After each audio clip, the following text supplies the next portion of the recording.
How would you feel if your sporting endeavours and opportunities for success were limited because of the month you were born? This is a problem that revolves around many a sporting decision and can ultimately decide the futures of many young athletes simply because of their birth date. The relative age effect involves children born shortly before the cut-off date for age grouping in youth sport programs suffer from being promoted to higher age groups earlier than their late-born peers, as stated by Musch 2001. The effect potentially has a bias on those born in the upper echelons of the academic year, which runs from the 1st of September to the 31st of August.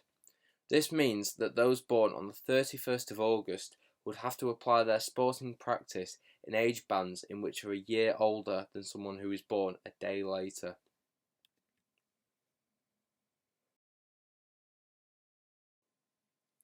So there are 4 quartiles in the academic year. The quartile 1 spans from September to November, quartile 2 December to February, quartile 3 spans from March to May, and quartile 4 spans from June all the way through to August.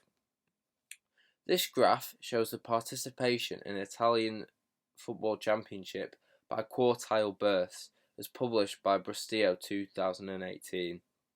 Here it becomes quite evident that first and second quarter births typically have more success while playing football than those born from March to August. The reason for this is due to first and second quarter birth dates being typically more developed at a young age. As a result of this, coaches often favour the taller, quicker, stronger players over those who are not yet fully developed as a result of the relative age effect.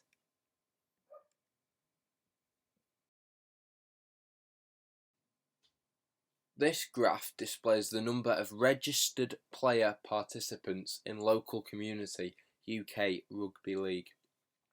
Results show that the only time in which there is an even participation rate between the 4 quartiles is at ages less than 12 and after the ages of 20. This suggests that before most children go through puberty, they are all of similar size and development stages. However, the process of the relative age effect then takes place as first and second quartile birth dates typically develop sooner than later birth dates. This means that players born in latter stages of the academic year will have to compete against players who are almost an entire year ahead in terms of their development. This makes it harder for later quartile birth dates as they are against stronger, quicker and more developed players. However, referring back to the previous graph, we can see that the next time in which there is an even participation rate is at the ages of 20 or over. This may be down to the effects of puberty slowing down and the so-called late bloomers becoming developed and catching up to those who developed earlier as a result of the first quartiles. It should also be noted that the biggest gap between first and the fourth quartile players occurs at the age of 15. This is where quartile 1 players may be significantly more developed and progress through puberty quicker than those developed in the fourth quartile.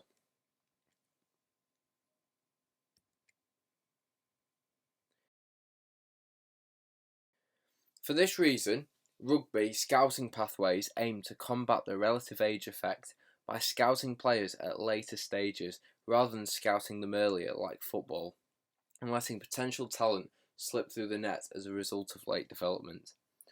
This shows the pathway structure for Leicester Tigers, whereby the junior academy is targeted at players aged 14 to 16. This is contrary to football, whereby players take part in pre-academy football from the ages of 8.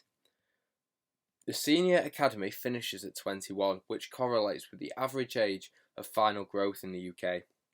This allows rugby teams to wait for late developers and allows players to reach an age whereby the relative age effect does not become a limiting factor and the players can aim to reach their maximum physical capacity.